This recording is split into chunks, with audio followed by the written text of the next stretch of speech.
Well, I have a wonderful electronic invention I want you to see. It looks something like this.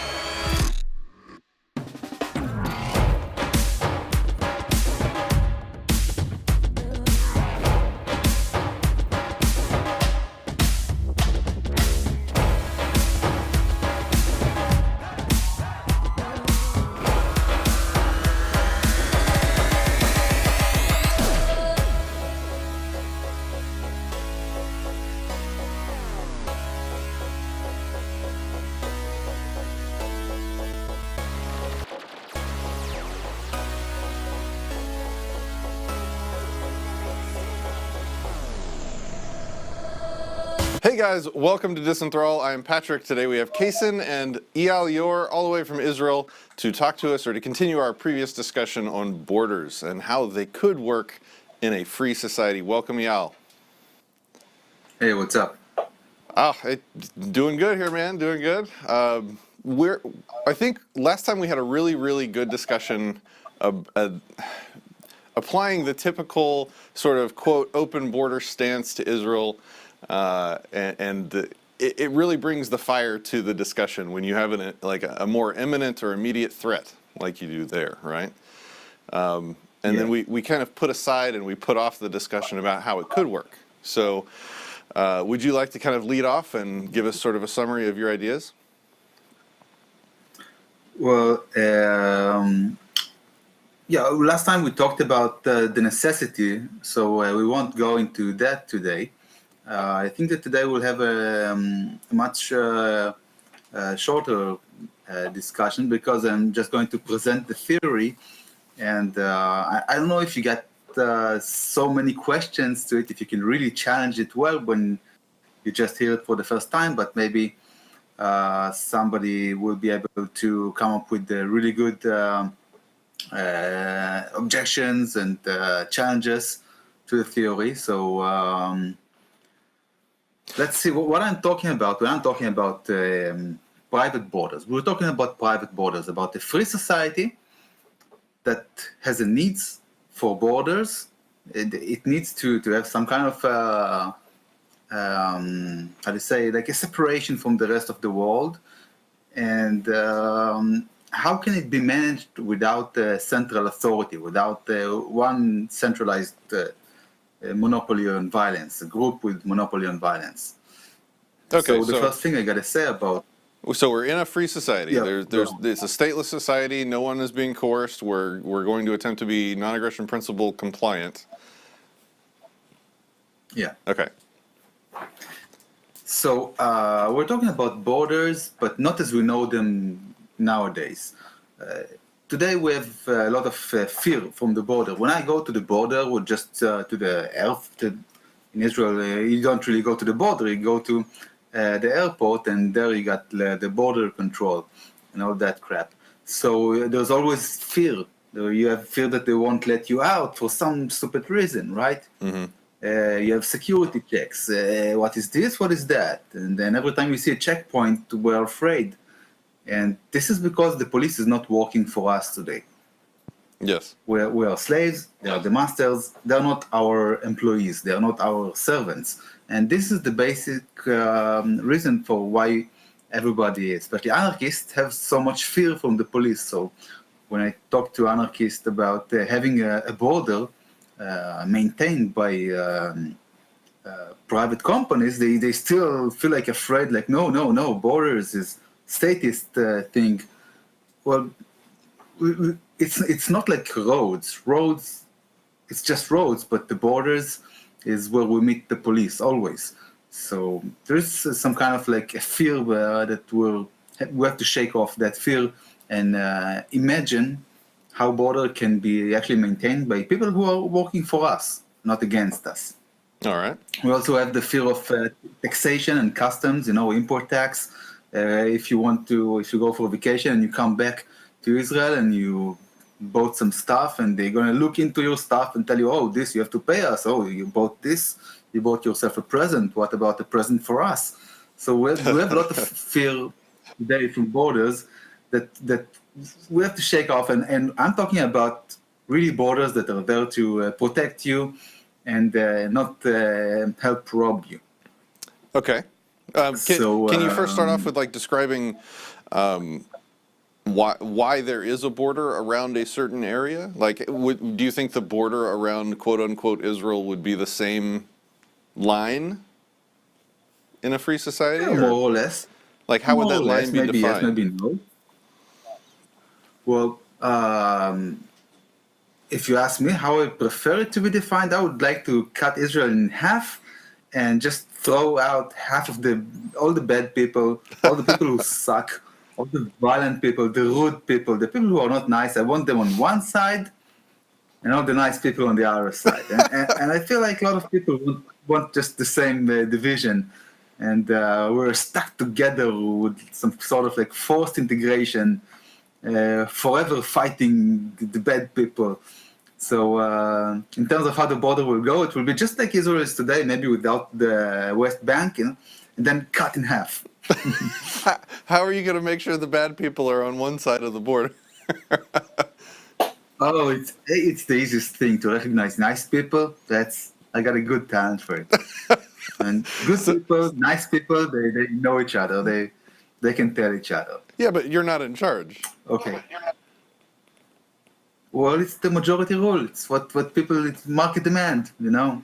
If you make enough market demand and you concentrate the good people on one side, Okay. leave the other ones behind. All right. And I really hope that for them there is no border. So they really, well, okay. Is there a lot of like publicly talk- owned land in that area right now?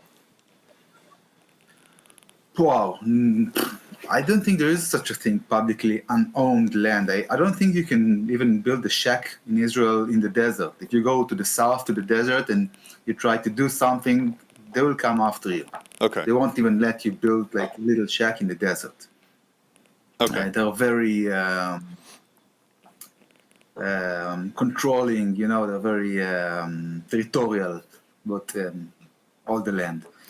So, but let's talk about the idea that security companies, private security companies, competing companies, will maintain the same border or something like that, right? So one of the arguments that I always hear is that they will go to war with each other. If you have private security companies, they will go to war with each other, and that's also an argument that you hear from statists about anarchy in general. That if you don't have a centralized security gang, then you have war going on, like gang wars Yeah. You'll have some and sort of civil wars and all that. yeah, some sort of Mad Max world. And Yeah. like whenever there's one little disagreement, everybody going to kill each other. One person is going to stay alive at the end. That's like how statists see things. And when I talked with anarchists about the border, they tend to activate that statist part of their mind and imagine the border just going like that. Like once you place the border, they're going to go and fight each other. So it's not going to happen because, you know, security companies, they are there to make money, business, and war is expensive. Going to a battle makes the customers flee, go away, take the wallet away. And you need to pay more for people to go to fight in war. It's not just like, you know, doing the patrol and checking ideas and documents in the border. If you actually want to go to fight one company against another, you have to pay your fighters lots of money, right? And if they get injured or if they die, this is really expensive because you have to pay them restitution. You have to pay their family if they die. And if you don't pay them restitution and you don't pay their families, people will not apply for a job with you. And so the idea that it's going to be a problem that security company A is going to go into war with security company B just because they have some disagreements on how to manage the border. I don't think it's going to work that way. And even if we look at history and we look at the Swiss private armies, we see that they never went to war against each other. It just doesn't pay. I mean, they have no interest to do it. So disagreements can be solved.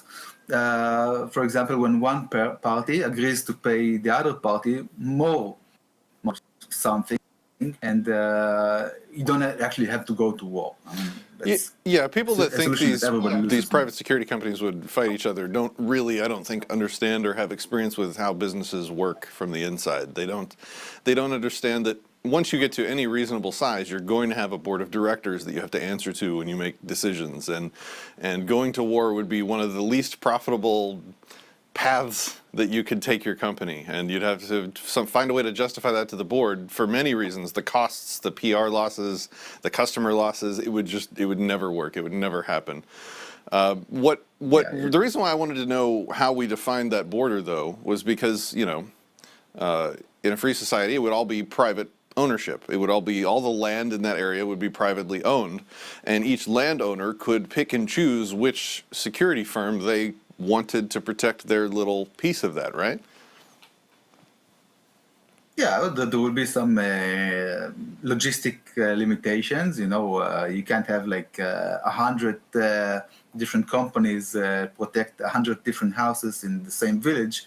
It's not so cost effective, So probably there will be companies that specialize in certain areas and give better prices in certain areas. But when it comes to the border, what I think we'll see is that we'll see a few big companies do it. Yeah. And I'm not going to dissect the business, like this business plan for each of the companies, but I think it can be a very multi-layer solution. Just like you go today and you buy an airplane ticket, you go to an agent and he sells you a seat, and he buys the ticket from the company that rents the airplane from a company that rents the airplane from another company, and there's another company that actually makes all the things go. Like they bring the stewards and the pilot. So it's not always one company bringing the pilot and their stewards and they're maintaining everything. There's a lot of layering of the business. And the same thing is probably going to happen with the borders. It's going to probably be somewhat complicated in terms of who exactly maintains and takes decision about what. But how business-wise it's going to happen is an issue for business class and not for anarchy and moral philosophy. Sure. Right? I enjoy the business part of it. So yeah, it makes sense. So I guess let's continue. Okay. So the idea that some people are afraid that if you start with borders, you're going to end with a state, right? Like, but I don't think it's really going to work that way. Just like if you have a private security company, it's not going to end up with a state. That's somewhat an unbased fear, like that if you have the border, that's it, you have state. That's like saying, you have roads, and once we pave a road, we end up with a state. Right. Okay, so let's talk about one of the myths about a mythical problem that's not really a problem with borders. People are expecting there to be 100% consent in order to establish a border, and they say, no, you cannot put a border.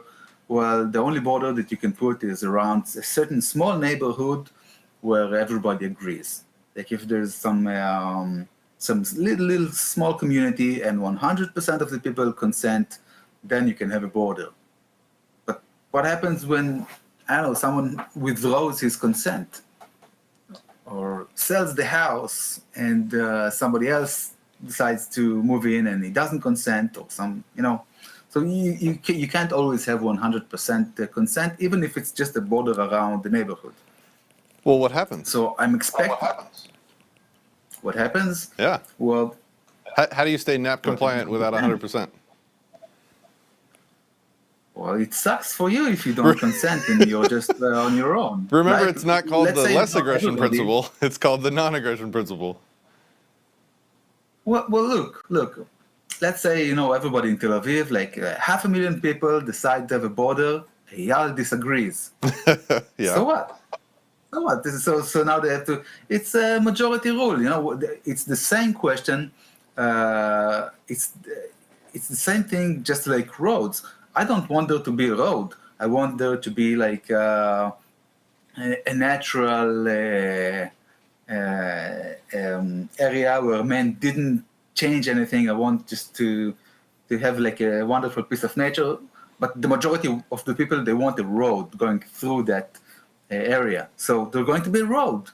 No, nothing I can do about it. They're going to put their money into it. And what can I do? I can say, okay, no, I'm standing here to defend against you, and I won't let you build a road here because it doesn't work like that. I can try, but you have to sometimes surrender to the market forces. I don't know about that. So, like, let's say that you are my friend in Israel and I want to come visit you in this situation. You don't consent to this border. I don't consent to this border. I'm attempting to enter the area to go to your property to visit you, and they stop me with guns. Non-aggression principle. And they tell you there's like a form you have to fill, and you have to pay $5. And you're like, no way. I'm going to die on the principle, but I'm not going to pay $5 and I'm not going to fill any stinking form. You can kill me, but I won't fill your form. I won't take 5 minutes to fill the form, and you will not have a picture of me. I want to stay with the mask, and I want to stay anonymous, and I want to go through the border, and we're going to war. It's ludicrous. You don't really need. There's no need to really stay stubborn about. No, I want to be able to go wherever I want, and no one interferes with my way. My point was. And let's be practical. My point was going to be that the moment they stopped me with force, they've initiated force. I can then respond with force. I can defend myself.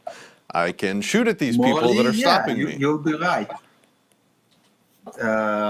There's I can have my own security company that I pay to keep me safe, rightfully attack these people to get me, to get me past them. No, I don't think you're going to find a company that is doing business good, and they're going to go for war just for such a stupid principle.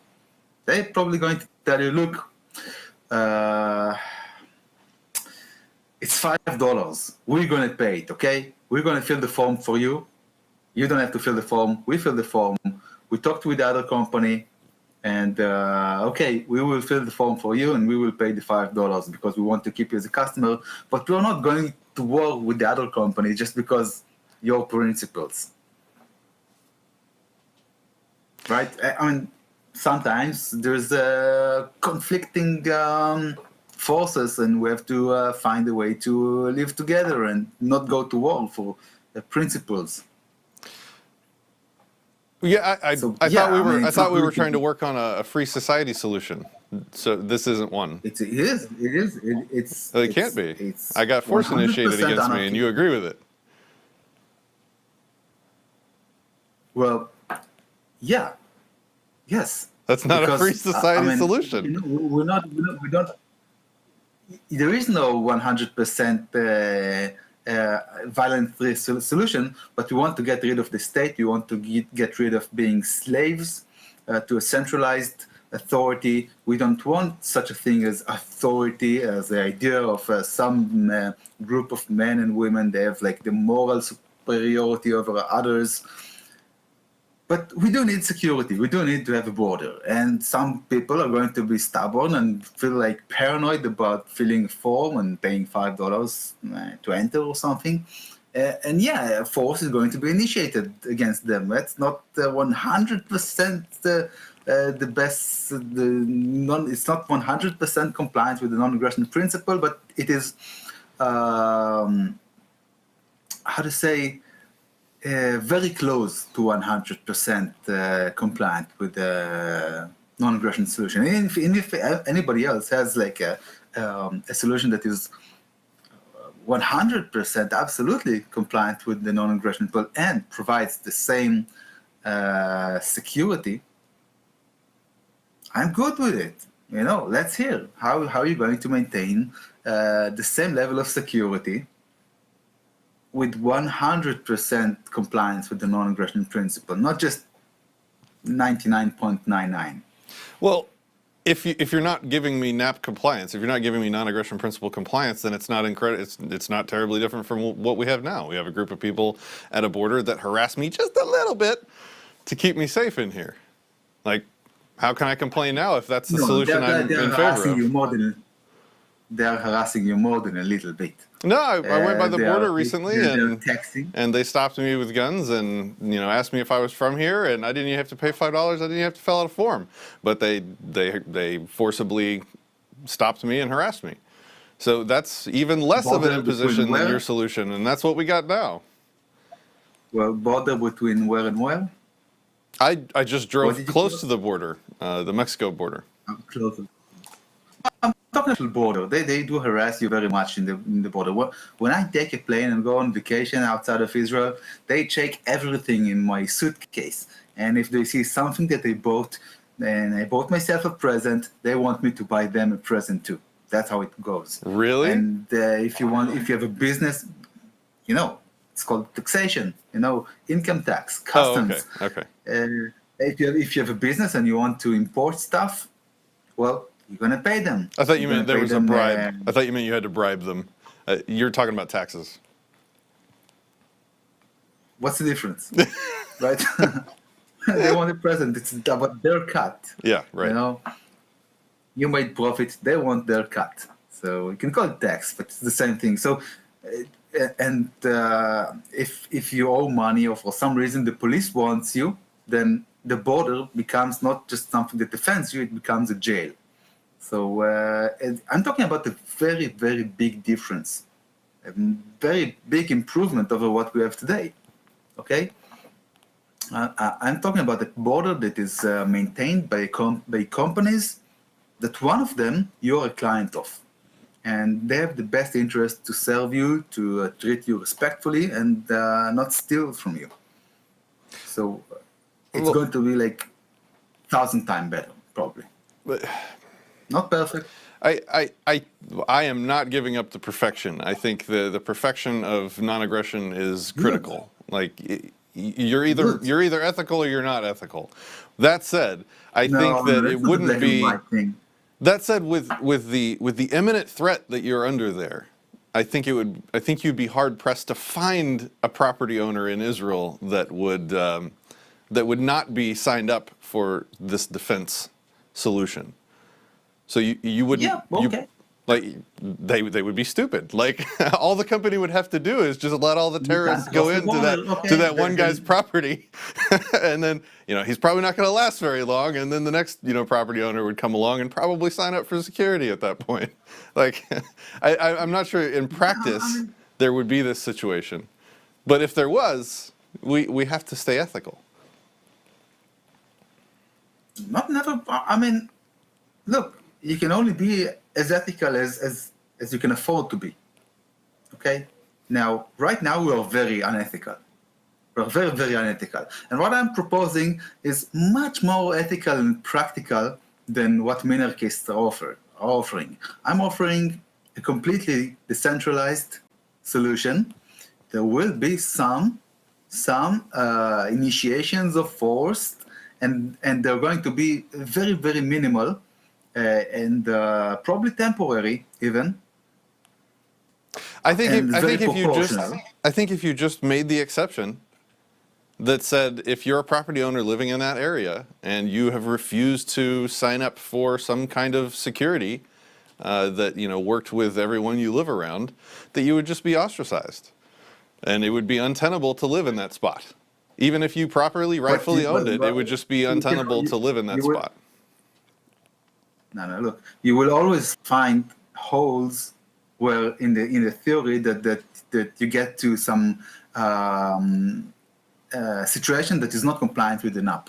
even if you say, okay, if you are born in Israel, if you have a property in Israel, and you don't want to sign up for one of the companies that maintain the borders, we're still going to let you through the borders without interference because we want to be 100% compliant, and when you don't have to fill any form, you don't have to identify. So basically, you're opening a hole where you're going to let anybody go through the border, and the whole border becomes meaningless because anybody can come and say, "Oh, I'm one of those stubborn people who don't want to identify," and you must be completely moral and let anybody go through the border. I don't even have to show you my face. I can wear a burqa. What I'm suggesting is that there's probably a simple way to allow that to happen, but make it so undesirable that no one would do it. So no property owner would refuse protection services. Undesirable. But according to if you seek perfection, then you can't make it undesirable. I mean, you have to let the people go in and out, and without even demanding them to identify. Yeah, but then you just set up a very small security force around that guy's property that the people can come visit that guy's property, but where are they going to go? How are they going to get food? Everyone ostracizes this guy. So anybody's going to be a little bit fun. You're going to need to build like a wall around their house because they're stubborn. And who's going to pay for that? That's not practical. I'm trying to take your side here, but while showing you a NAP compliant solution. Like if Eyal, the guy that didn't consent to the security service, you would be given your little bubble of property that you didn't have to pay for it, and I could come visit when I wanted. But when I was there, what would we eat? You would have to grow your own food because the community would probably ostracize you for not helping out with the collective defense. You'd have to grow your own food. You'd have to, I guess, hire your own doctors to come in when you got sick. Like, I'm saying you could make it. I'm saying you could make it so untenable. You could make it so uncomfortable for people that wanted to try doing this that it wouldn't happen. And you could have your NAP compliance cake and eat it too. That's what I'm trying to say. I don't think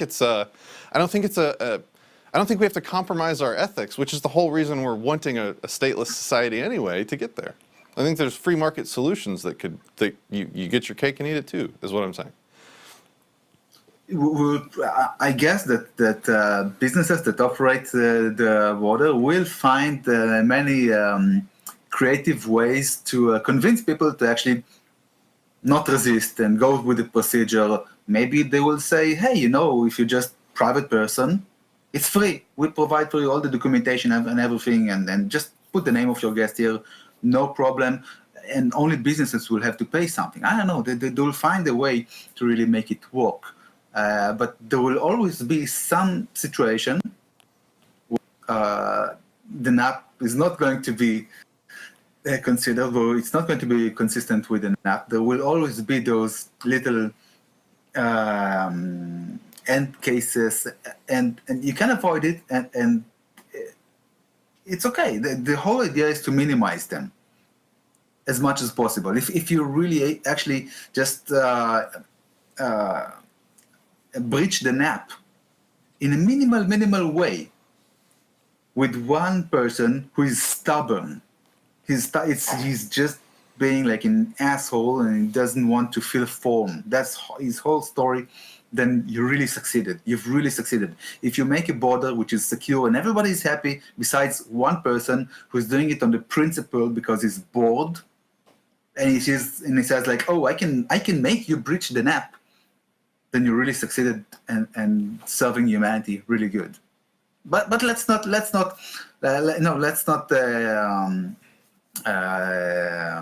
stuck on this point and just move a little bit on. Okay? Yeah, let's do it. Yep. Okay, so why do we actually need the border? And without getting into the specific dangers or Islam or what have you, look, not all societies are going to become free on the same day or same month or same year, right? Or maybe same decade. Maybe the Israel society, thanks to No State Project Israel, is going to become the first anarchy, but we are still surrounded by the Jordanians, and they think that they gotta have a king. They have a king. They believe in having a monarchy and a king, and It's really important for them. They don't see eye to eye with the Israelis. Israelis want to be free, and Syrians, Egyptians, Jordanians, they still want to have a monarchy. So we're still going to have a border, because if we don't, it can be a problem, right? I mean, the neighboring states, they have governments, armies, submitizens.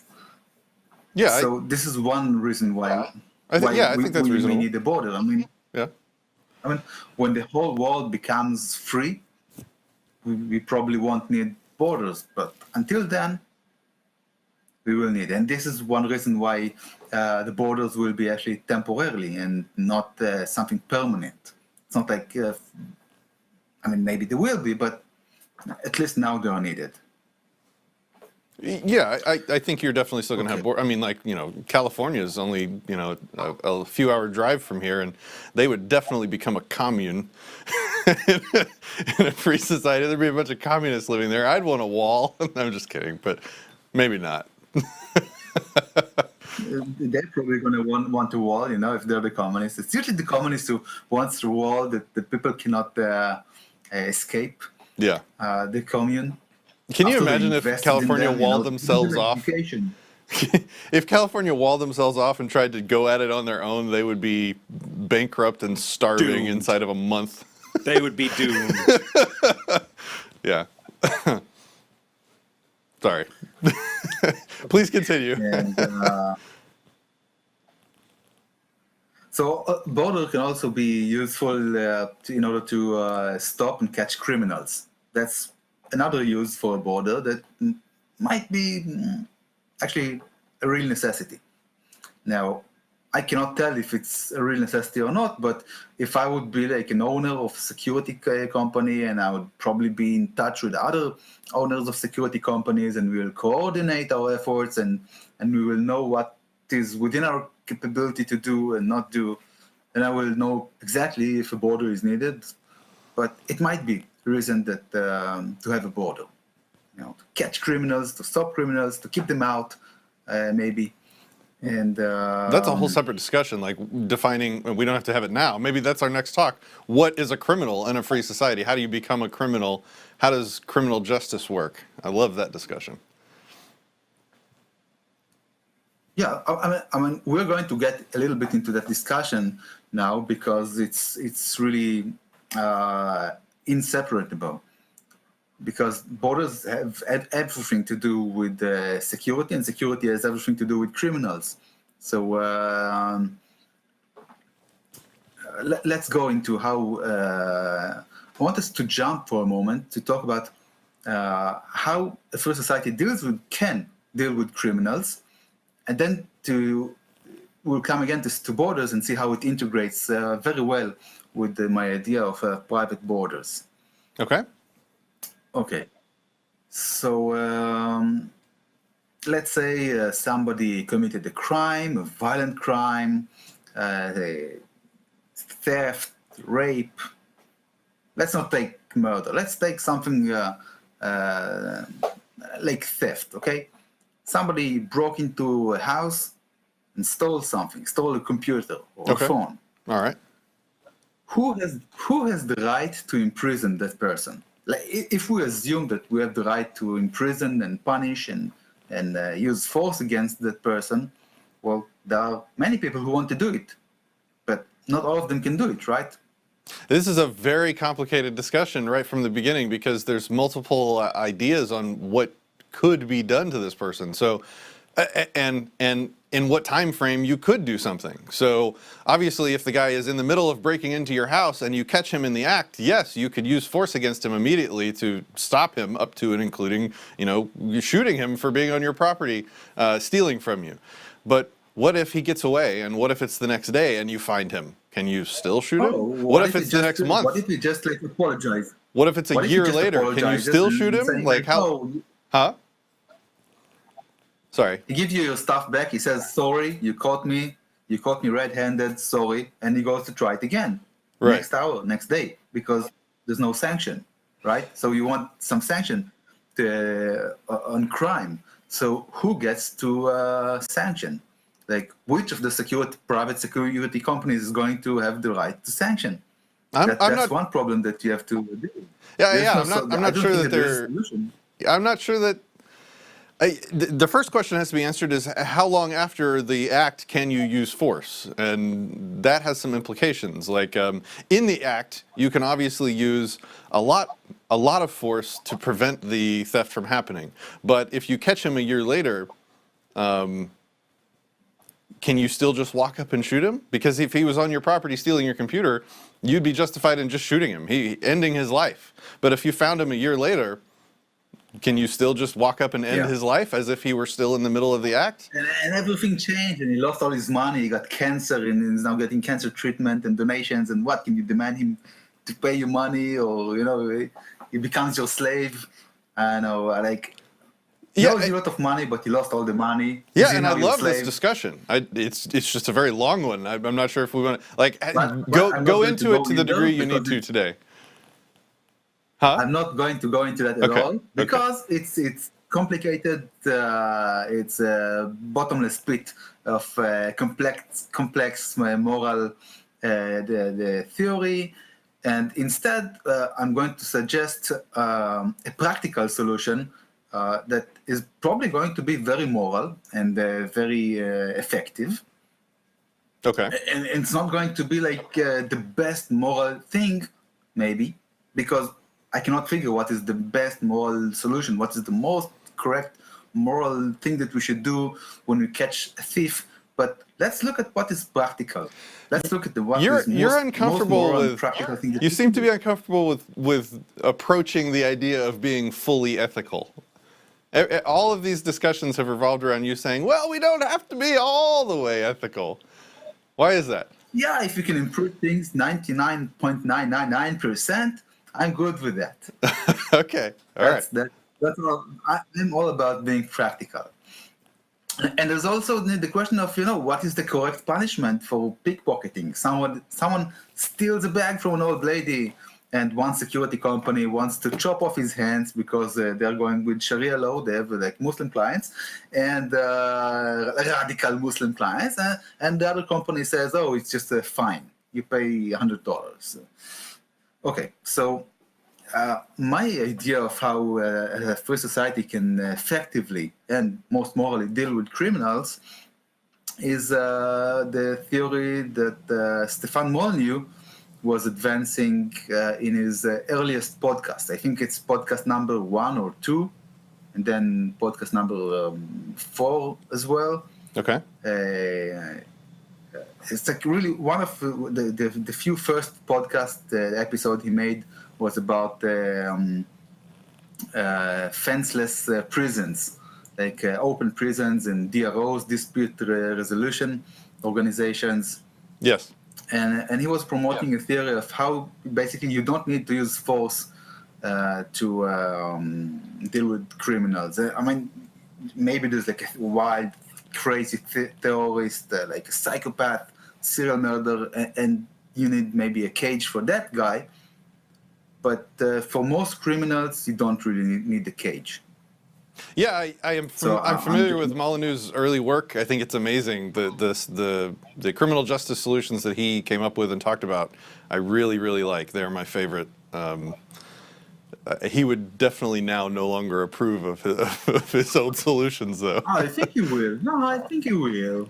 No. He just said what a couple of days ago, Kaysen. Do you remember? He said breaking the law is immoral for an immigrant to break the law by crossing the border without permission. It's immoral to cross the border. Yeah. He was talking to a congressman on his show. He was interviewing a congressman, first of all. Anyway. I don't want to go There's into nothing that. immoral about interviewing a congressman. No, it's just disgusting. It can be very confusing to listen to him today, and if you don't, I would still suggest people go to his website, listen to the first episodes, and I'm just in the website. It's episode number 2. It's called "Caging the Devils: The Stateless Society and Violent Crimes," and episode number 3. These cages are only for beasts.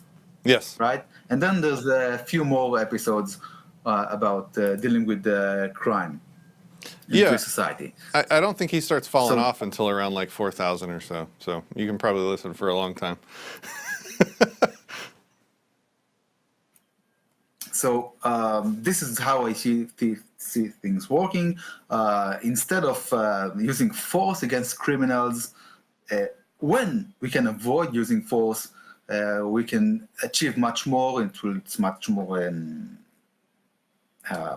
economically smart to tell criminals, look, you're going to suffer from sanctions. Nobody's going to give you a house to rent. Nobody's going to give you electricity to your home. We just disconnected your water.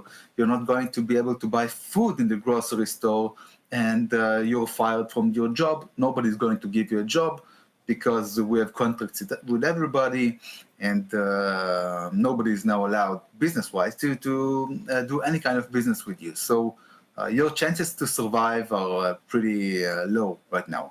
But if you will cooperate and go with us to our correction facility and spend maybe 2 months if you just broke into some house, or maybe if you're accused of rape and they tell you like, okay, like we'll give you a trial and you can take a lawyer, and if you're found guilty, you will you will need to spend 5 years in a correction facility where you're going to go through therapy, and you're going to work. And the work that you're going to do there is going to pay for your stay. It's going to pay for your therapy. It's going to pay for compensation for your victims.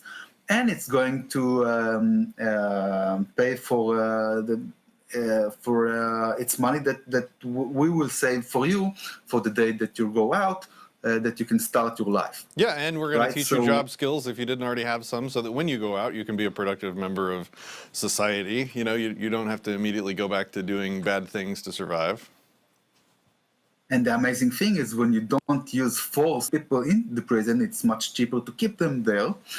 And you don't get psychopaths to work in the prison system because there's no force involved. So Yeah, from you the wouldn't really get-go, even need guards. psychopaths You would just don't need to, want you know, have a camera that logged, oh, that guy left. We need to, you know, ostracize him. Yeah. So that's how crime is going to be handled in free society, or can be handled in free society. And again, I want everybody who are not familiar with Stefan Molyneux's early work. The website is fdrpodcasts.com. I'm sure Patrick put the link. And you go to the earlier. You start with podcast number 0, and then 1, and then 2, and you move up from the earlier ones. Yes. Yep. So there's a lot of amazing content in his earlier work, like truly amazing work. Yeah. Yeah, changed my life. Absolutely, mine too, and my family's and my kids. My kids are not spanked thanks to Molyneux. I have a great amount of respect for him.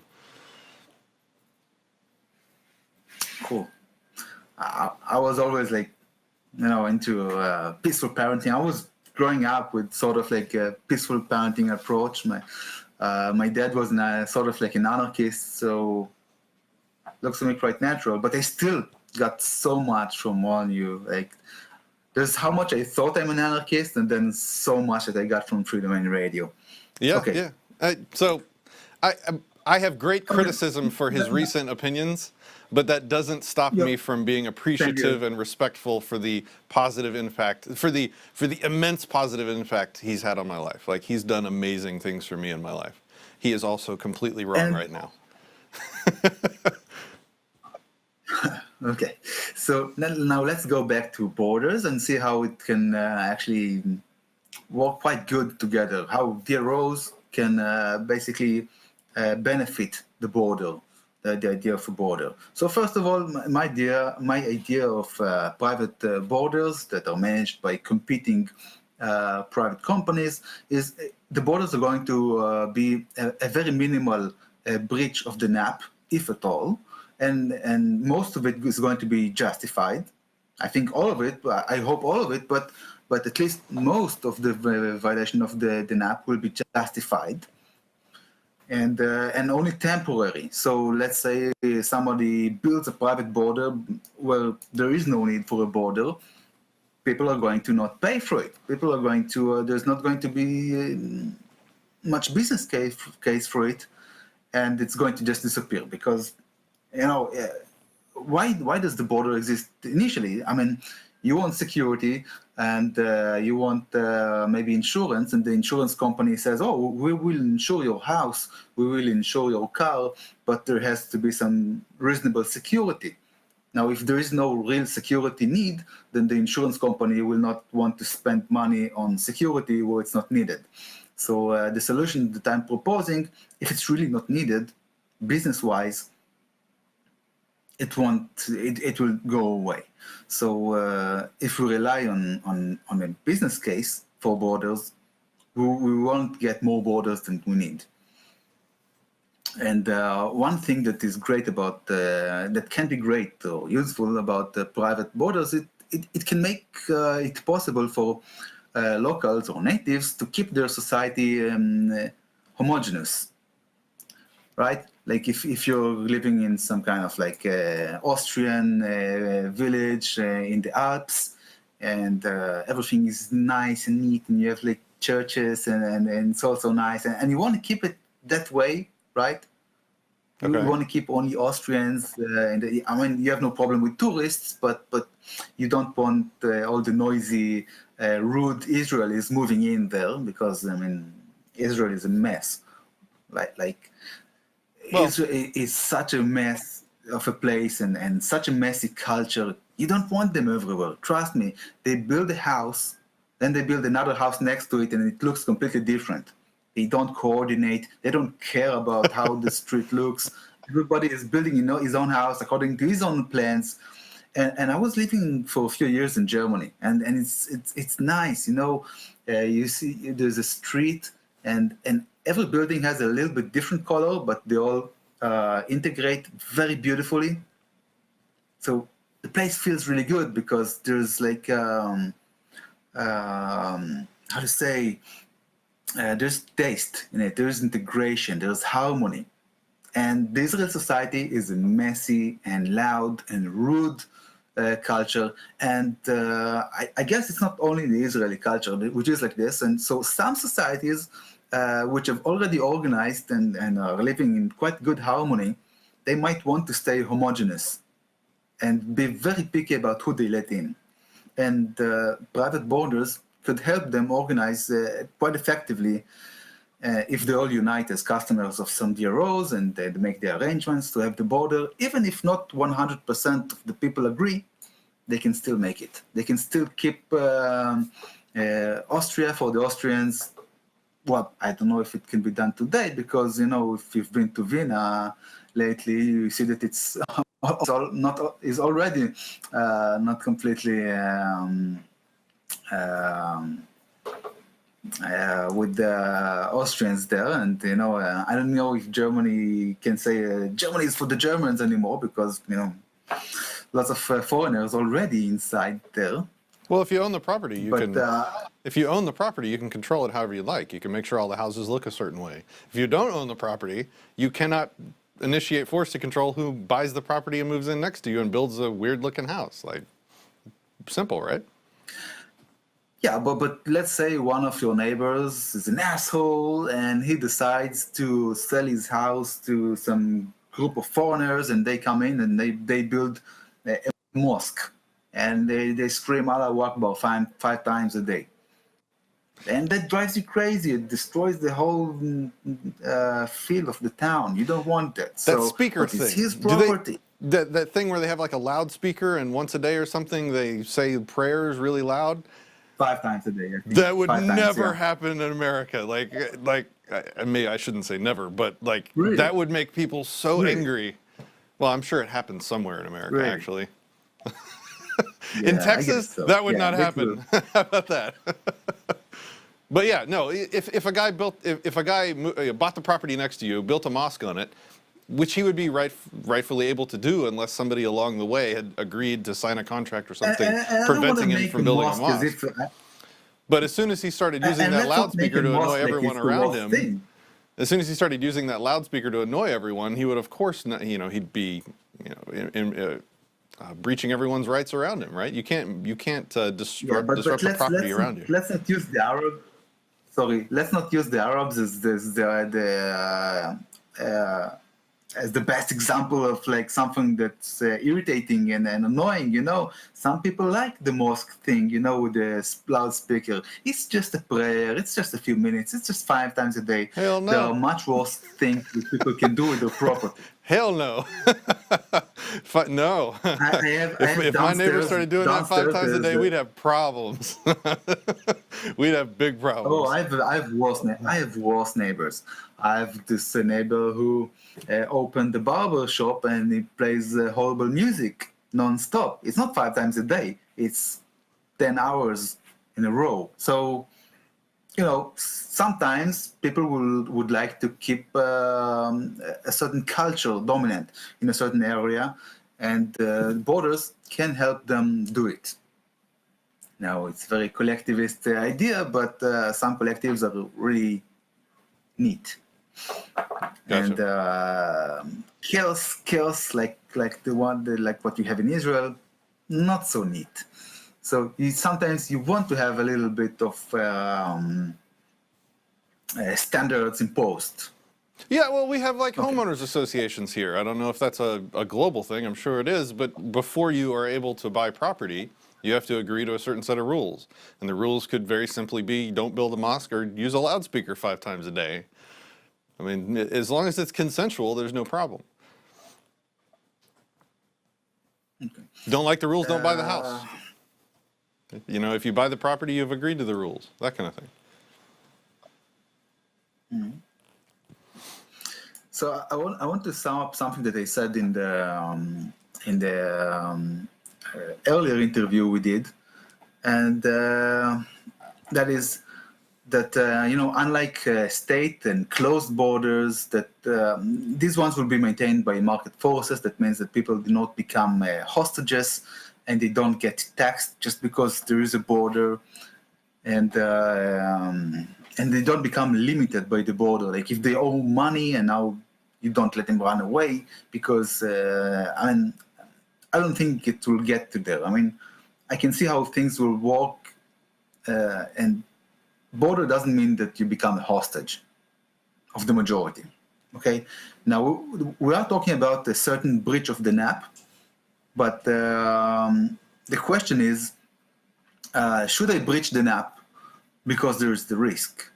And when you want to answer the question, should I breach the NAP, you have 2 things to examine. One is the degree of avoidability, meaning how bad is the risk. That there is a certain risk, but how bad is the risk? Are people going to come to kill me, or is it just rude people I just don't like? I don't like Asians. I don't like how their eyes look. So, and how bad is really the risk that I'm dealing with, and how probable the risk scenario is. That is, to sum it up, as the degree of avoidability. That's something that you want to take in consideration when you plan to breach the NAP, or take the risk that you breach the NAP. And the other question is proportionality. How bad am I going to breach the NAP? Like, am I going to make it completely difficult for people to cross the border, or am I going to require them to fill a very short form and pay $2 to cross the border? So to what degree am I going to violate the people's liberty? So this is something that we have to really look into. Well, and, my position, as always, is you never violate the NAP. That you cannot make a justification to violate the NAP. And my position is, if it's really, really, really the minimal violation, and you only do it when you really must, when the risk is really big, and you do the violation is very, very proportional and minimal. And it's not like a small cancer, like a state, like what minarchists say, like, oh, it's just, let's have a little state. Like, let's have a really, really small government. They're still going to be like the strongest group of people. Then it grows. So my idea is to have maybe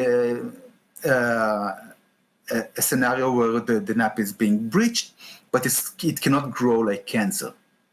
So we know it stays a small breach of the NAP. Okay. Well, the Now, the phrase "small breach of the NAP" is relative. To me, trying to come visit my friend Eyal in Israel, it would be a huge breach of the NAP. They're literally threatening to murder me. That is not a small thing. It might be a small thing from the perspective of a large protection organization that controls they might millions want of to, people. They might, maybe they want you to bring a picture and some ID and They have no put right your to ask me name for and those things. details. Yeah, but still, I mean, you have to look at the proportionality. How bad is the NAP being breached?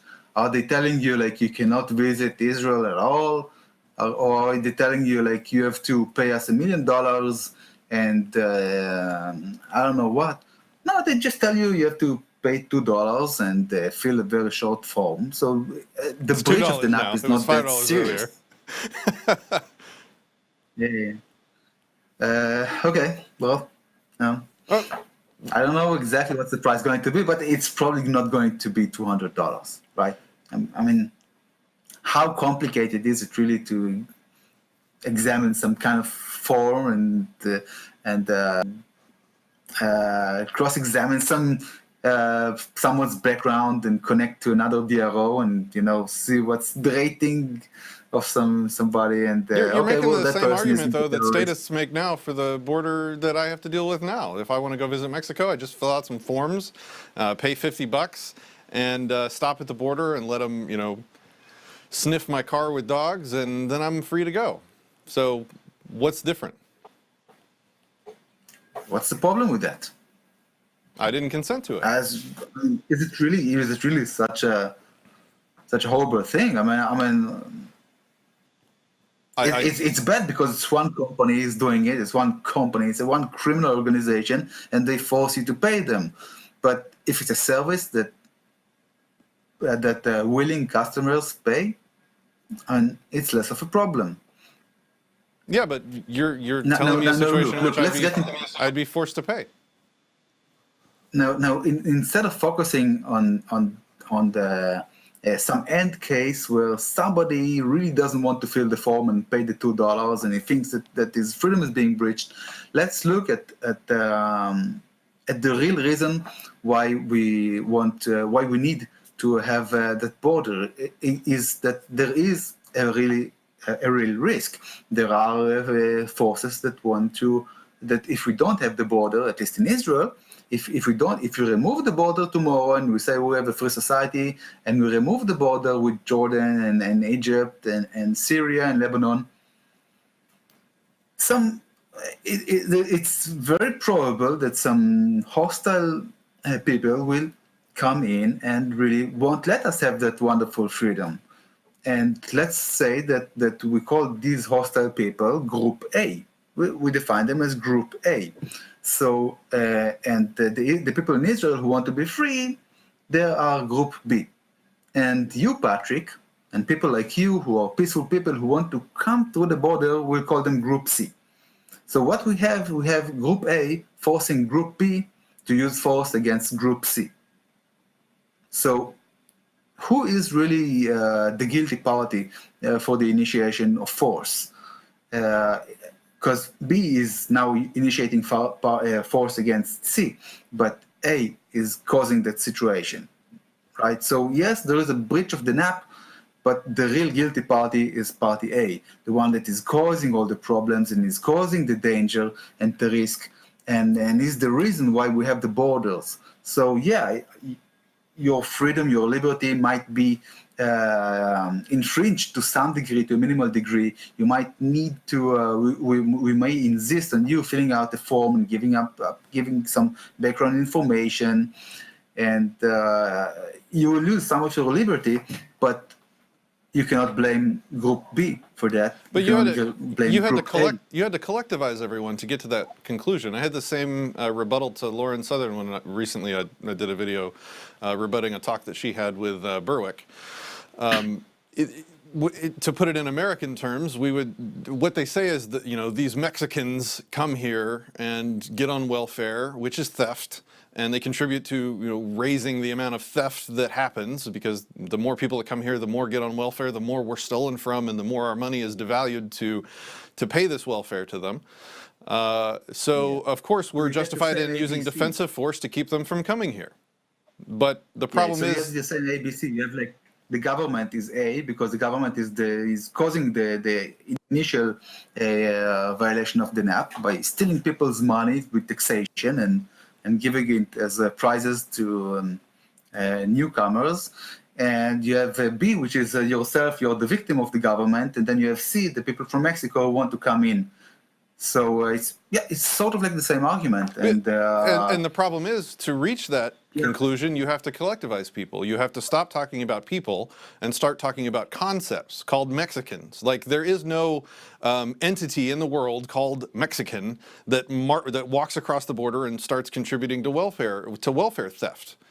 Mexicans is a concept. It's a collectivized label that you give millions of individuals, and the millions of individuals all have separate motivations, have separate reasons for coming here. Some individuals will be perfectly productive members of society that don't contribute to welfare theft. Some of them come here and behave perfectly NAP compliant. So just saying Mexicans completely strips all individuality from all of those people. Sure. It collectivizes everyone. And the moment you the moment you strip that individuality from all those people is the moment those arguments start to work. But before you do that, the arguments don't work. Well, the solution of collectivizing people is far from perfect and desirable, but it's 1,000 times more desirable than the situation we have now, and it's far more desirable than having a monarchy. It is the society. It is the situation we have now. We collectivize people now, and we make decisions based on what region of the globe you're from. I'm talking about having private competing companies in a true free market. Doing the exact same thing the government's doing now. Not the exact same thing. They manage the policy that is required in order to maintain security. Now look, any solution, there is a real problem. There is a real risk. We cannot do it. We cannot be like on principle, not defend ourselves because we can't find a way to do it 100% compliant with the NAP. Then we decide not to do anything, then we die. And it's not a good solution. It's not a solution to die. Right? You're saying we. You're saying we. You're speaking in collective language still. I do not have the right to initiate force against an individual that is not initiating force against me. Yeah, but we're talking about the whole world. We're not talking about just me and you and in a hypothetical world or on an island. It's not me, you, and some friends on an island. We're talking about Israel, Syria, Lebanon, our neighbors here. Okay. We're talking about groups that are residing behind the border, Hezbollah, Hamas, ISIS. They're just next to us, a few kilometers away. Yeah. Mm-hmm. So we have real problems, and we cannot just say, oh, you know what, I don't have a perfect solution, so I'm not going to do anything. Yeah, it's not really a solution to not do anything. You must choose something that will provide you a practical solution. And so, and every solution that you should suggest has to be first practical. Because a non-practical solution is worthless. Every solution must first be ethical. No, practical. If it's not practical... No, you're wrong. No, you're wrong. So this is the real debate here. Yes. Do we start with ethics or do we start with practicality? Where do we go from here, guys? Look, the thing is with ethics is that you demand 100%. The solution will be 100% effective. And when I'm talking about practical, I'm not talking about 100% practical. I'm talking about 99 point something practical, right? That just muddies the conversation. Like if you've already given up the ethics, why even try? No, I didn't give up the ethics. I want the solution to be as much ethical as it is possible, but it has to be practical to a very high degree. Otherwise, it's not worth anything. If tomorrow, if we choose the most ethical solution, but tomorrow all the ethical people and all the civilized and good and smart people die, then what have we achieved? that for one day, all the good and smart people lived 100% ethically, and then they died. It's not such a value. It's not such a valuable thing. I think. This thing called practicality is nothing more than your predicted future outcome. Like, it's what you think will work the best. It's your opinion on how the future will turn out best. It's just your opinion. Yeah. You can't initiate force on people based on your opinion. It's not just an arbitrary opinion. It's not just an arbitrary opinion. If you put a lock on your door, it's not just an arbitrary opinion that burglars will have a hard time going into your house. And if you have a border between a certain country that is filled with terrorists and people who want to you dead, it's not just an opinion that they will have a hard time really doing what they want, which is killing you and taking your land. I am not arguing. My position is not that you cannot have security and ethics at the same time. I think you absolutely can. I think it's lazy to put practicalities over ethics. If you're not ethical, what's the point? I mean, if you're not looking for ethical, then do whatever you want. You're alive.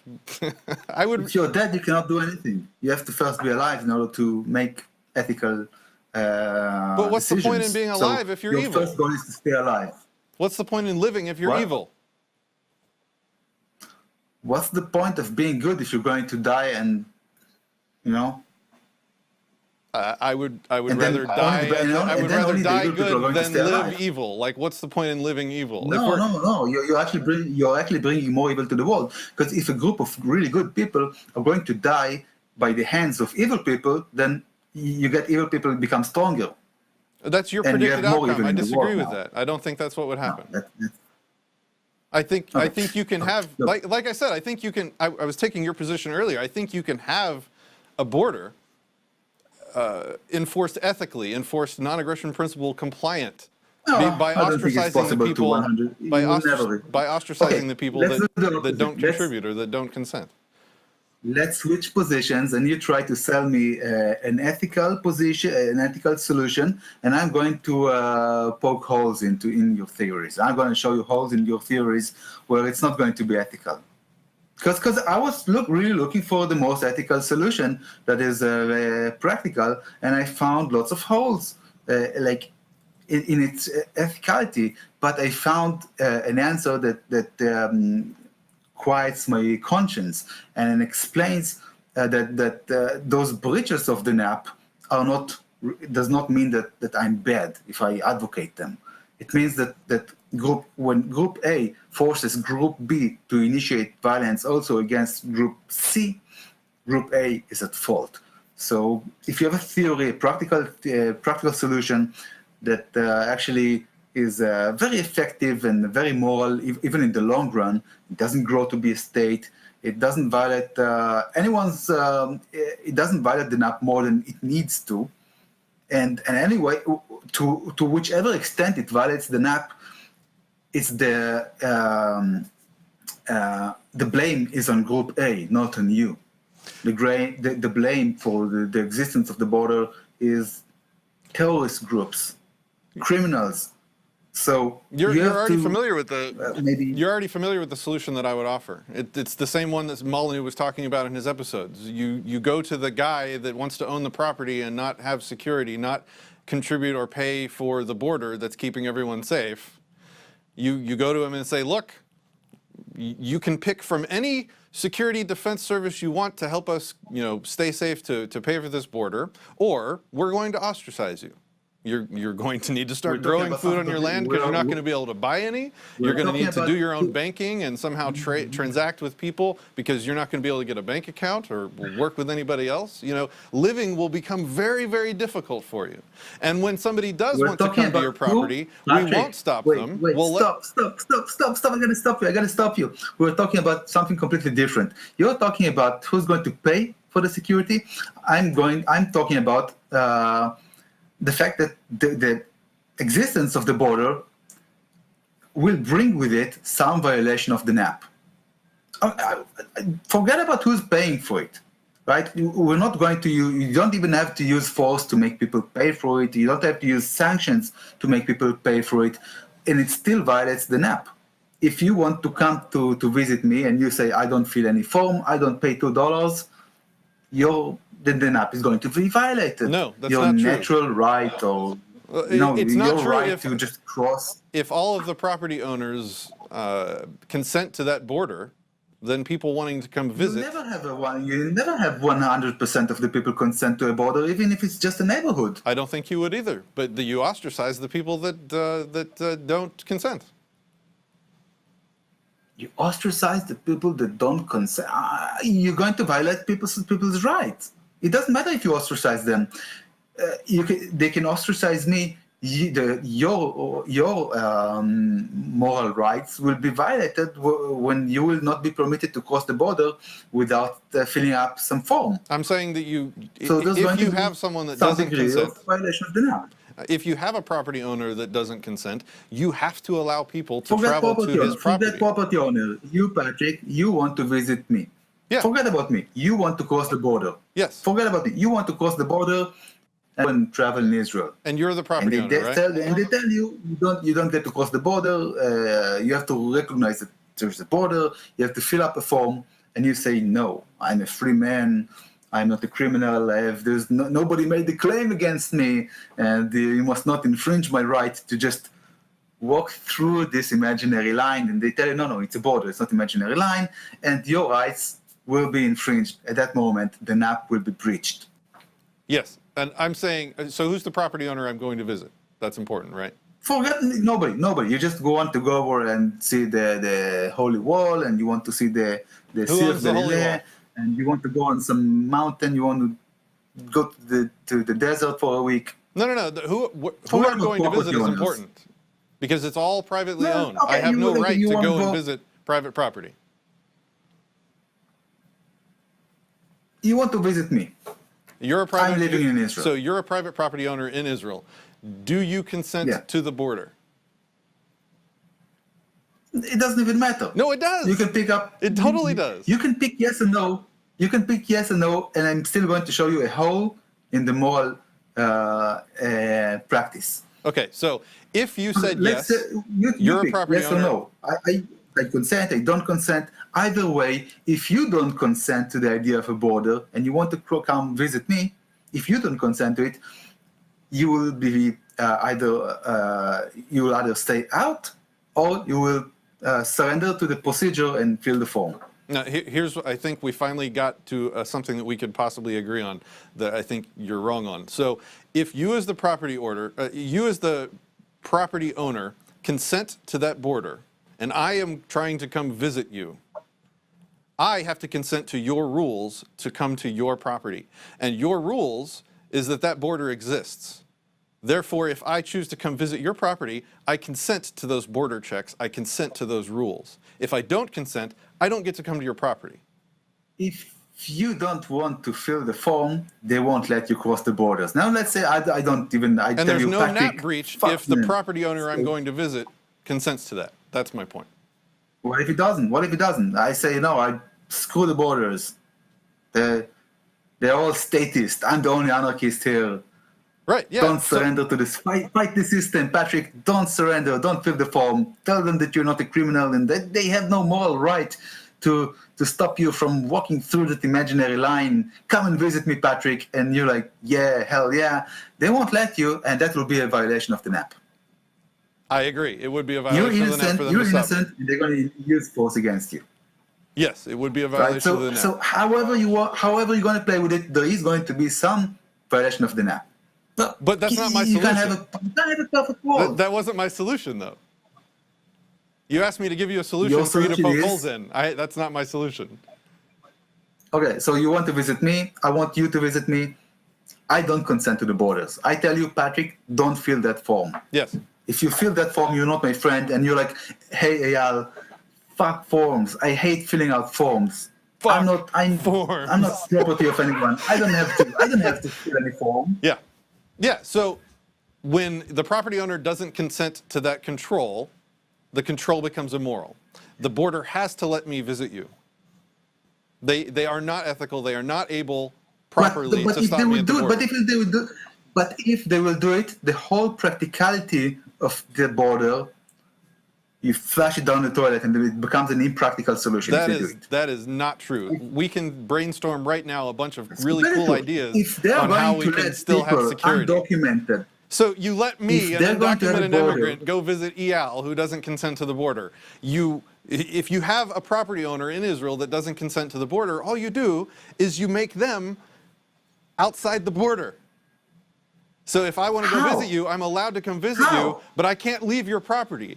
You can't leave your property. how are they going to? So you're saying that because there's one stubborn SOB in the middle of Tel Aviv, in an apartment in the middle of Tel Aviv, so they're going to build like some narrow pathway that leads to my house That's and what I walls was around my saying. house and security cameras, and somebody else is going to pay for it in order to be 100% moral. I thought you were. That's I thought you were familiar with no.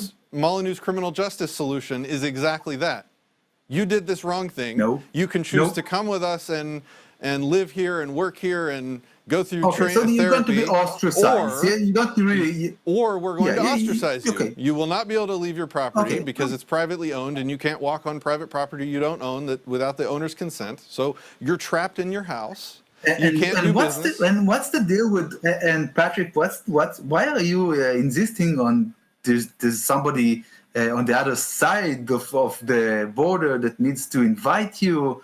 Why? I visited many countries without knowing anybody over there. I crossed many borders today. In the statist paradigm, I went to Austria. I have no friends in Austria, and I was still led to inside Austria. I mean, why do you have to have someone take charge of inviting you, hosting you? It's not. You don't need to. In a free society. Don't you have a moral right to just cross the imaginary line, even if you don't have somebody on the other side being a property owner? You don't have the right to. So in a free society, land is either privately owned or unowned. We agree on that, Yes, right? but it's not owned. Okay, yeah. So I don't have the right to exist on private property without that owner's consent. So the only way I could just Okay, walk around the yeah. world, go wherever I wanted, is if I only made sure to step on unowned property or step on property that I had consent from the owner of. But it's not. The properties, they are not divided like squares in a chessboard, and there's no fences around every spot on Earth.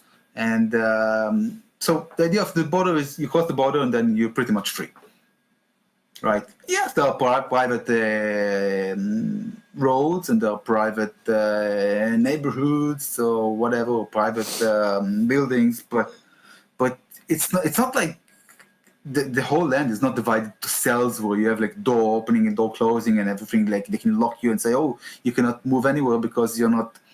We ostracize you. It's not like they're going to limit your movement that much. Now the thing is, they're going to require you to identify at the border, at least to identify and fill out some form, and that is a violation of the NAP. And that's a very minimal, and it's a temporary violation of the NAP. And I don't think it's such a big deal. I mean, look at the big problems that we have today: government, taxation, terror, and somebody has to fill a form. Let's not keep ourselves really worried about, the immorality of forcing Dude, you're someone making the to fill same it. argument people make to me all the time when I talk about cops. It's just a speeding ticket. They're just going to pull you over. They're going to flash your lights. You're going to pull over to the side of the road. They're going to write you a little thing. You pay the thing. There's no force there. It's not that big a deal. No, if you walk through, if you don't stop for the cop, they murder you. That is not a small breach of the NAP. That's not something that we can just ignore. They fucking murder you if you don't comply. Yes, and even with cops, I know I had lots of in the years before. I used to have, as an anarchist, I used to have lots of arguments with people about drinking and driving, because I'm thinking, one glass of beer, you don't throw me in prison and take my car just because one glass of beer, right? I don't know what's your position. That's my position. I think that it's my business how much I can drink and drive. Right? No victim, no crime. Unless I'm driving like completely like this, in zigzag and and doing dangerous things, you don't stop me. I'm. Well, But it's and also other up to people whoever think owns the road you're differently. driving Other on. people think differently. Yeah, if And Mark Stevens put it really correctly on his show. He said it doesn't matter what the speed limit, what's the right speed to limit the people's cars. It doesn't matter what the rules are. What really matters is who pays the salary of the cop. And we have an agreement on that stuff. We can agree on who pays the salary, cop or soldier. And when the free market provides the salary for the cop or the soldier in the border, then you're going to get the most moral behavior that is possible. Not 100, maybe not 100%, but very close. And what you have today is the complete opposite, because the cops, they don't care. They have they don't have any responsibility for how they act, because the money is going to keep coming. It's taxation. So what I'm suggesting is maybe not to your liking, maybe not 100% moral, but it's going to be as close as possible to 100% moral. Probably not 100%, but it cannot be very far from 100% moral, because there's going to be a demand always for as much freedom as possible. People want as much freedom as possible, and they're willing to pay for that, and they will not pay for whoever limits their freedom. So if you really rely on your salary coming from the free market, you have to provide people with what they want as much as possible. Like, people want impossible things, but you have to provide them what is possible to really provide them, that you can still afford to provide them. So if I can sell you safety with a minimal violation of the NAP, then I got your money. I got the business with you. But if I'm going to violate the NAP in a gross way, then you're not going to be my customer. So my suggestion is, look, moral theory is important. It's like a compass. That's what we call it a moral compass. It shows us where the north is. But moral theory is not a map. It's a compass. It tells us where the north is. It doesn't tell us which turn to make in every step of the way. every single bit of freedom that I have taken from me is taken from me justified by practicality. So I draw a hard line. It is never acceptable to violate the NAP, and if you can't do something without violating the NAP, you don't do it, or you find a better way. And I have yet to find a single situation in which I can't. No. This claim, this argument, completely, I can completely destroy it, and I've done it today, and I've done it last time. It's really easy to destroy it. Right now, let's say we've reached that free society, and I say, you know what, let's have a border between Israel and Syria and Gaza, yeah? Because the people in Gaza are really angry at us, and they want us dead, and there's Hamas there. So we're going to have a border there, and you're like, no. If it's not 100% moral, if there's one guy that gets, his rights violated because he doesn't want to fill that form, then you got to let him in. You poke a hole in the practicality, and through that hole, anything can come. Like if you say, well, if somebody really insists on not filling the form and going through the border, then you have to let him in order to stay 100% compliant with morality, then anybody, any amount of people can go through the border without identifying, and that means you have no border, basically. Like the whole Hamas army can go one by one through the border, and you can't stop them because they could all fit on Eyal's property.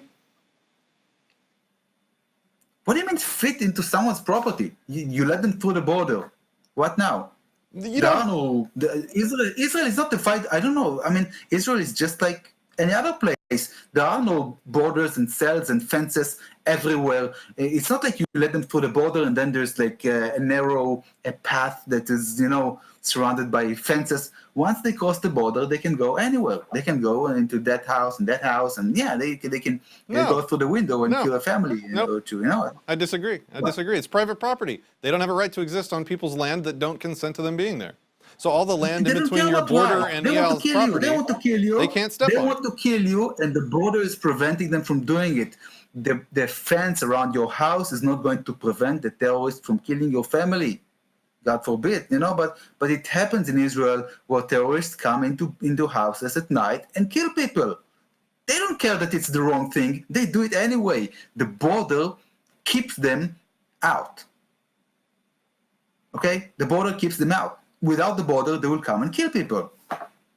I'm not saying you can't have a border. The fence around your house is not the door the door in the entrance to the main building is not going to keep the terrorist out. It's not going to protect my life. I'm not saying you can't have a border. There is no fence around my neighborhood to protect my life.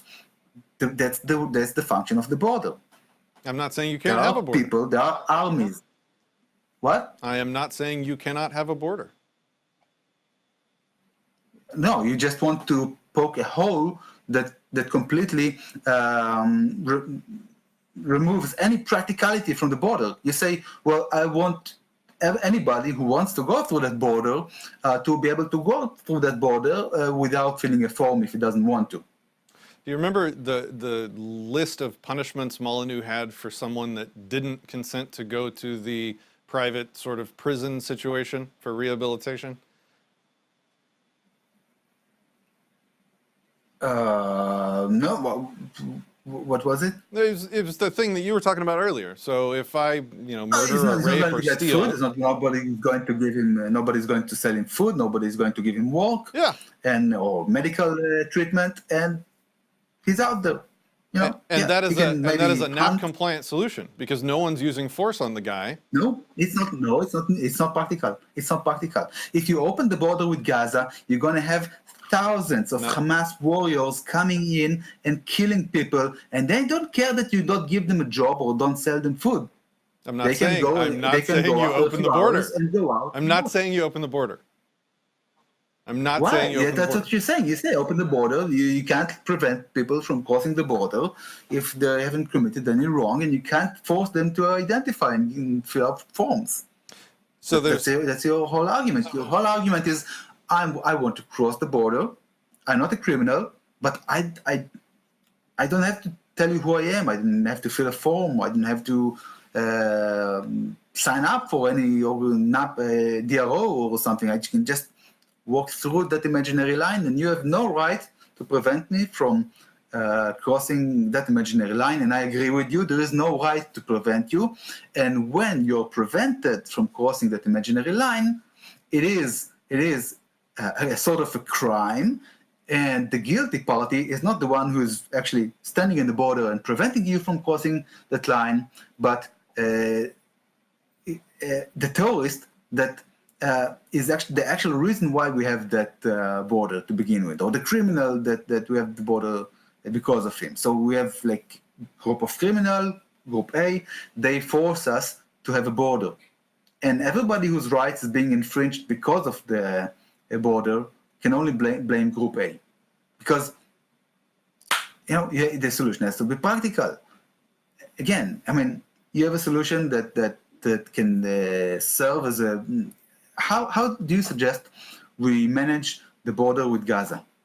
Give me a practical and 100% moral solution, and I will find you a hole and I will show you that your solution is either completely not practical or has some spots, some situations that will happen that will be immoral, and you don't want them. You say, like, I cannot pick any solution if it's not 100% 0.00000 ethical. I can give up practicality, but not morality. I've been trying to do that for the hour and 20 minutes we've been going here. Maybe that's our next talk. Maybe our next talk will be me trying to invent a free market, NAP compliant solution for Israeli border security. How about that? Well, I'd be glad to have a better theory than what I have now. I mean, if you show me a theory that is equally practical, but not 99.99. So I have to create a theory that you think is good enough. Ethical, I'm buying it. Well, Now, I think it'd be fun to attempt it, but just like with every other stateless society argument I have with statists, the practicality of my solutions don't affect the ethics of it. But I'm happy to try. Sounds like a fun conversation. If I can't do it for... I think that, Go ahead. It's easy to come up with a solution that is both practical and ethical for a border between two states in America, but in North America. But if we discuss the border between Israel and Gaza, that's a real challenge, and that's something I hope to hear. Because someone says like, "Oh, your solution is not moral. You cannot do it. Give me a more moral solution. I'll go with it." But I tell you, I just want to sum up one last point. Yeah, go for it. It's really a short one. Once we have that border that is managed by private companies, competing companies, and when you have competing companies, you have competing immigration and entrance policies, right? Like one company can say, I'm charging $50 in order to come and visit Israel for 2 weeks, and another company can say, oh, we can offer the same deal for $2, give you half a year visa, right? So you're going to have a competition on providing entry permits through the border. And of course, there is a limitation to how cheap you can go, because you take responsibility for who you let through the border. If I open a company and I let some terrorist in, and then he kills lots of people, and now somebody has to pay them restitution, right? Some compensation. People have died, made tons of damage. They surely not going to let me keep giving people entry permits through the border, right? So if I want to be one of those companies that operate the border, I have to really take responsibility to do business responsibly. Like, I have to really be smart about who I let in, and I want to make it as cheap and easiest as possible. So now we have this border, and people need to go out of the border just if they want to travel, business, pleasure, and that border can be the catalyst for a DRO organized society. And that's the big message of today's talk, is that if you want to transition to a DRO-based society where we ostracize criminals, then we really have to have everybody play along, right? That's the really difficult part about moving to a DRO organized society, is that if only 90% of the people play along, it's not going to be that effective. You with me, Patrick? Yeah, I'm letting you have your kind of closing. I'm trying not to perpetuate the argument, because we could probably do this for another 3 hours, and I think we need to kind of at some point say, okay, we'll continue this next time. I want to say that I'm really enjoying the conversation. Honestly, this is one of the most fun debates that I've had in a while. So do you have any... I like being challenged. I mean... Yeah, so I'll finish. My point is that if you want to have a DRO organized society where criminals are ostracized, and you only have 90% people cooperate with the DROs, then the criminals will still be able to get jobs and to buy food and rent houses, and it's not going to be effective. You want to have somewhat close to 100% support for the DRO model of society, right?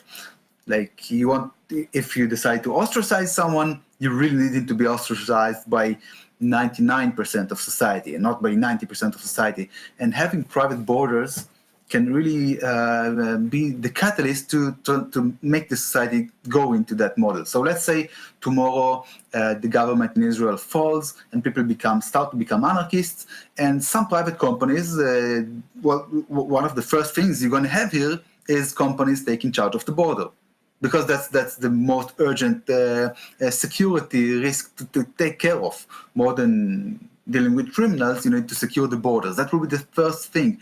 And once private security companies are maintaining the border, they have enough power to impose the DRO solution for society. So, because they can decide to not let anybody import or export goods without having business with them. So it's like a domino effect, and people have to join the DROs in order to cross the border, and that can be the catalyst. What really brings in the change to society, where people have to become members of one or other DRO in order to keep being a functioning member of society.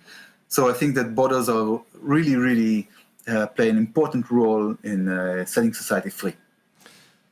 All right. Thank you for coming on the show today and continuing the talk. I hope we will continue. I would challenge you for our next talk to do the same thing I'm going to do, which is to think like a business owner, think like a security company, and try and find a NAP compliant solution to this issue. I'm going to try and have that ready for our next talk. And I'm going to play your side, and I'm going to look for moral holes in your theory and see how you can find a business way to deal with those holes. Yeah, definitely. But I'm just saying I would also challenge you to do the same thing as me. Try and take a moment, step back from your practicality, and try and recommit to ethics and think like a business owner and try and invent. Oh, I'm committed to ethics, but if I don't find a practical solution, then I have to commit to the most practical solution. And then All right. Yeah, no. All right, man. Thank you for the talk today. It was great having you. It was good talking to you, and I hope we can continue soon. It's great to be in the show. Hey, everybody. So ciao. I hope you enjoyed the show today. Please check out our new Patreon. We've kind of rebooted the thing. We've got some new options and ideas there for that, including after-show access. We also have a Hatreon for those that aren't a fan of Patreon and their social justice warrior bands that they've been doing recently. So thanks for watching, and we'll talk to you soon.